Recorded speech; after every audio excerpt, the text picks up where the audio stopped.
አረ ይባበለን ይሄ ነገር ማብቂያው መቼ ነው ፈጣሪ? ደግ ሰው ጠፋ እንዴ እጁን ከፍ አድርጎ ወዳንተ ተጣሪ። እውነት ሰው ጠፋ ነው እምነት ያለው ባንተ? ታግሰህ ያየህን ሰው ሁሉ እየሞተ ሹሙ እንደፈለገ ያሻውን ሲቀጣ፣ ሀብታም በደሃ ላይ እንዲህ ሲቀናጣ፣ ደሃውን የሚቀምሰው የሚል ሰው ሲያጣ፣ ሰው ከሚኖርበት ካደገበት ቀዬ ተባሮ ሲወጣ፣ ታግሰህ ያየህን ይህን ሁሉ ስቃይ ደግ ሰው ጠፍቶ ነው አንተን የሚለምን አንጋጦ ወደ ላይ። አሬ ድቃ በለን አሁንስ አልቻልንም። ሰው ክፋት አምጥቷል ደግነት የለውም። ትቷት ለሚሄደው ለዚች ጠፊ ምድር ነገ በድን ሆኖ ስሯ ለሚቀበር ለዚች ከንቱ ዓለም ፍላጎቱ በስቶ በፈጣሪ መሬት ድንበር አሰርቶ የገዛ ወገኑ አብሮት እንዳልበላ አብሮት እንዳልኖረ በጭካኔ ገድሎ በጅምላ ቀበረ።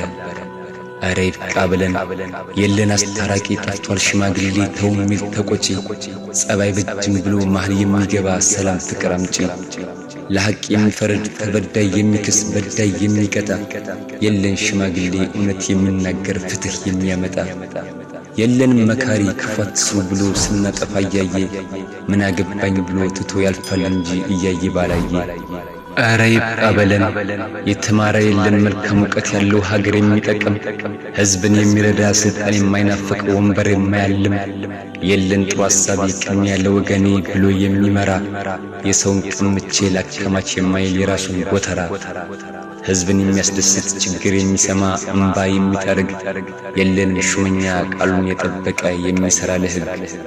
አረ ይብቃ በለን እኛ እኮ የዋህንን መልካምነት እንጂ ክፋትን የማናቅ፣ አብረን የምናዝን ሰው ከፍቶት ሲጨነቅ እርቦን ሳንበላ በልተን ሳንጠግብ እምንል ተመስገን፣ ቅናት የሌለብን ጥላችን የማናቅ በአንተ እምነት ያለን።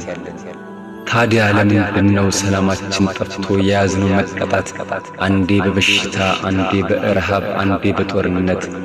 አረ ይብቃ በለን ቅጣትህ ከብዶናል፣ መቋቋም አልቻልንም ጉልበታችን ደክሟል፣ ሐዘናችን በስቶ መሳቅ ረስተናል፣ የሰላምን አየር መተንፈስ ናፍቆናል።